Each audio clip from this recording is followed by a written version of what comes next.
Hello everyone. Start करते हैं JEE advance 2019 paper 1 chemistry section. First question, green colour produce in borax bead test of chromium 3 salt is due to Cr2O3। तो यहाँ पे borax को हम heat करते हैं तो यहाँ से वाटर मॉलिक्यूल बाहर होगा, उसको फर्दर हीट करेंगे तो यहाँ पे एक ग्लासी बीड मिलेगी और ग्लासी बीड के साथ क्रोमियम सोल्ट Cr2O3 को हीट किया तो ग्रीन कलर का CrBO2 थ्राइस कंपाउंड मिलेगा। ठीक है, तो आंसर हो जाएगा C. Next question, calamine, malachite, magnetite and cryolite respectively are. तो हमें इनका फॉर्मूला बताना है। कैलामाइन होता है ZnCO3, मेलाचाइट होता है Cu2CO3OH twice and magnetite Fe3O4, cryolite Na3LF6। C third answer. Next one, third question number 3, molar conductivity of aqueous solution of sodium stearate which behaves as a strong electrolyte is recorded at varying concentration of sodium stearate. Which one of the following plots provides the correct representation of micelle formation in this solution? तो CMC का मतलब होता है एक ऐसी minimum concentration जहाँ पे माइसेली formation start होती है। और माइसेली फॉर्मेशन का मतलब ये होता है जैसे हमने एक कंटेनर में किसी कंपाउंड को डिजोल्व किया हुआ है तो उस कंपाउंड में जो आयंस होते हैं आफ्टर डिसोल्यूशन, कैटायन एनायन, तो ये आयंस होंगे। जब माइसेली होगी तो ये क्या होगा कि ऐसे कोगुलेशन हो जाएगा पार्टिकल्स का, पार्टिकल जो आयन है वो एक साथ आ जाएंगे और जब आयंस एक साथ आएंगे तो जो फ्री आयंस है सॉल्यूशन में उनका नंबर कम हो जाएगा और उसे करंट कैरिंग जो कैपेसिटी है या फिर number of ions which carry current, उनका नंबर कम हो जाएगा तो जिससे क्या होगा, लैम्डा एम कम हो जाएगा। तो इसका आंसर हो जाएगा सी। यहाँ पे कॉन्सेंट्रेशन इंक्रीज होगी, कॉन्सेंट्रेशन इंक्रीज होने से सीएमसी की वैल्यू अचीव होगी, तो जैसे ही सीएमसी अचीव होती है वहां पे माइसेली फॉर्मेशन होगी और माइसेली फॉर्मेशन से नंबर ऑफ आयंस जो करंट कैरी करते हैं वो सडनली डिक्रीज होते हैं जिससे लैम्डा एम डिक्रीज होगा। तो answer C option. Next question, correct order of acid strength of the following carboxylic acids is. तो आंसर हो जाएगा यहाँ पे बी, 1 2 3 एंड 4 ये डिक्रीजिंग ऑर्डर हो जाएगा। ओके, तो यहाँ पे माइनस आई इफेक्ट के थ्रू इसको एक्सप्लेन करेंगे। Section 2, question number 5, a tin chloride Q undergoes the following reactions not balanced. Q plus Cl minus X देता है, Q plus Me3N Y देता है, Q plus CuCl2 upon reaction gives Z plus CuCl। तो यहाँ पे CuCl में copper का oxidation number है 2 एंड CuCl में ऑक्सीडेशन नंबर है 1। तो रिएक्टेंट से प्रोडक्ट साइड जब ये हमें मिलता है तो +2 से +1 साइड में आ रहा है, तो इसका मतलब ये रिड्यूस हुआ है। तो जो क्यू कंपाउंड है वो आपका रिड्यूसिंग एजेंट है। तो टिन क्लोराइड रिड्यूसिंग एजेंट का मतलब है SnCl2। अब इनकी रिएक्शंस को देखते हैं तो SnCl2 क्लोरीन माइनस से रिएक्ट करता है, SnCl3 बनाएगा तो ये आपका X होगा। SnCl2 NMe3 के साथ रिएक्ट करेगा तो नाइट्रोजन के पास लोन पेयर है, लोन पेयर इधर जाएगा तो कोऑर्डिनेट बॉन्ड बनेगा, ये Y बनेगा। देन SnCl2 रिएक्ट करता है CuCl2 के साथ, तो ये इधर रिडॉक्स रिएक्शन होगी SnCl4 एंड CuCl। तो SnCl4 में जो टिन है वो +4 स्टेट में होगा और यहाँ पे +2 स्टेट में। अब आंसर करते हैं, X is a mono A9 having pyramidal geometry. बिल्कुल सही है, ये मोनो एनाइन यहाँ पे नेगेटिव चार्ज है और इसकी ज्योमेट्री भी पिरामिडल है क्योंकि यहाँ पे एक लोन पेयर होगा।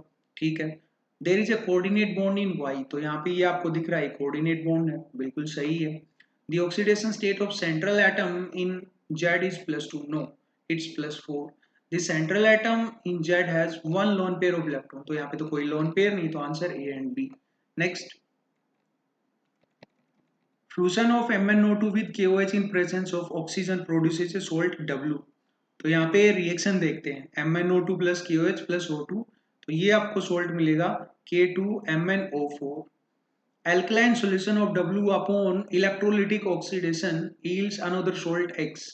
तो यहाँ पे K2MnO4 का इलेक्ट्रोलिटिक ऑक्सीडेशन किया सेकेंड रिएक्शन में तो आपको मिला X, तो ये होता है KMnO4। Next, the manganese containing ions present in W and X respectively are Y and Z। तो पहले में जो एनायन होगा वो ये है Y, दूसरे में जो एनायन है वो है MnO4 minus. Next, Okay, correct statements is are. So first, in aqueous acidic solution, Y undergoes disproportionation reaction to give Z and MnO2. तो देखते हैं, ये आपका Y है, MnO4 माइनस एसिडिक मीडियम में रिएक्शन होगी तो MnO4 माइनस एंड MnO2. तो यहाँ पे ऑक्सीडेशन नंबर है +7 और ये ऑक्सीडेशन नंबर है +4 और इधर था +6. तो ये होगी डिस्प्रोपोर्शनेशन रिएक्शन, बिल्कुल सही है. Next, both Y and Z are coloured and have tetrahedral shape. तो नेक्स्ट पेज पे देखते हैं हम, दोनों की इधर ज्योमेट्री बनाई हुई है, तो ये दोनों क्या है, टेट्राहेड्रल है, तो वो भी सही है. Next, Y is diamagnetic in nature while Z is paramagnetic. नहीं, रिवर्स होगा, Y पैरामैग्नेटिक होगा और Z आपका क्या होगा, डायमैग्नेटिक. तो यहाँ पे आप देख सकते हो, तो ये आपका Y पैरामैग्नेटिक और Z आपका डायमैग्नेटिक, तो गलत हो गया वो. Next, in both Y and Z pi bonding occurs between p orbitals of oxygen and d orbitals of manganese. बिल्कुल सही है. तो ऑक्सीजन की तरफ से तो p ऑर्बिटल और मैग्नीज की तरफ से d ऑर्बिटल होगी. तो answer A, B and D. Next question, choose the reactions from the following option for which the standard enthalpy of reaction is equal to standard enthalpy of formation. तो standard enthalpy of formation का मतलब the amount of energy change or released when one mole of a compound is formed by the requisite elements in their standard state. तो यहाँ पे first और second option में हम देखें तो फर्स्ट ऑप्शन में 2 मोल कंपाउंड बना हो, तो यहाँ पे नहीं हो सकता. जो स्टैंडर्ड एंथैल्पी फॉर्मेशन है वो एंथैल्पी ऑफ रिएक्शन नहीं हो सकती. सेकंड में जो कार्बन है वो सॉलिड होना चाहिए, जबकि यहाँ पे गैस दिया हो, तो ये भी नहीं हो सकता. थर्ड और फोर्थ में सही है. तो थर्ड में क्या है, 1 मोल कंपाउंड बना है ओजोन का, और फोर्थ में भी 1 मोल SO2 बना है, तो ये सही. तो आंसर हो जाएगा C and D. Next question, which of the following statements is are correct regarding the root mean square speed, URMS and average translation kinetic energy of a molecule in a gas at equilibrium. ठीक है, तो first हम देखते हैं कि जो average kinetic energy उसका formula होता है 3/2 RT और URMS का फॉर्मूला होता है 3RT/m under root. Okay, first option, URMS is doubled when it's temperature is increase 4 times. बिल्कुल सही, यहाँ पे 4 टाइम्स होगा तो आउटकम इसका 2 टाइम्स आएगा. ठीक है, क्योंकि अंडर रूट है, तो सही है. Next, average kinetic energy is doubled when it's temperature increase 4 times. नहीं, वो 4 टाइम्स ही हो जाएगी. Next, average kinetic energy at A given temperature does not depend on it's molecular mass. बिल्कुल सही है, वो टेम्परेचर पे डिपेंड करती है. Next, URMS is inversely proportional to square root of its molecular mass. बिल्कुल सही, तो आंसर हो जाएगा A, C and D. Next question, each of the following options contain a set of 4 molecules. Identify the options where all 4 molecules possess permanent dipole moment at room temperature. तो first में क्या है, CO2 दिया हुआ है, इसका dipole moment 0 है. B option में चारों ही मॉलिक्यूल के लिए क्या है, परमानेंट डाइपोल मोमेंट है. सी ऑप्शन में जो BF3 है उसका डाइपोल मोमेंट 0 हो जाएगा, और डी में चारों ही मॉलिक्यूल के लिए डाइपोल मोमेंट नॉन जीरो. तो आंसर बी एंड डी हो जाएगा. तो सभी मॉलिक्यूल्स की यहाँ पे स्ट्रक्चर आप दिखाई दे रही है.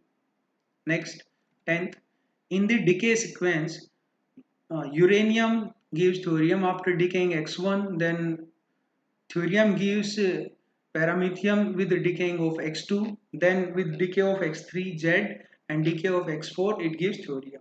So X1, X2, X3 and 4 are particles radiation emitted by the respective isotopes. The correct options is are. तो पहले तो इधर देख लेते हैं कि X1, X2, X3, X4 क्या है. तो X1 होगा यहाँ पे अल्फा पार्टिकल, X2 होगा बीटा, X3 होगा बीटा, X4 अगेन अल्फा होगा. X1 will deflect towards negatively charged plate. बिल्कुल सही है, अल्फा पार्टिकल पॉजिटिवली चार्ज होते हैं. X2 is बीटा, बिल्कुल सही है. X3 is गामा, गलत है. And Z is an isotope of uranium, बिल्कुल सही है. तो यहाँ पे जो X3 बीटा था, तो Z का जो एटॉमिक नंबर होगा वो 92 हो जाएगा. तो ये यूरेनियम का क्या हो जाएगा, आइसोटोप. तो answer A, B and D. Next, which of the following statement is are true? Monosaccharide cannot be hydrolyzed to give polyhydroxyaldehyde ketone. बिल्कुल सही है. Oxidation of glucose with bromine water gives glutamic acid. No, gluconic acid देता, ये उसका formula होता है. Next, hydrolysis of sucrose gives dextrorotatory glucose and levorotatory fructose. बिल्कुल सही है. The two 6-membered cyclic hemiacetals form D plus glucose are called anomers. तो ये अल्फा एंड बीटा होंगे, ये एनोमर्स हैं. तो answer A, C and D होगा. ओके.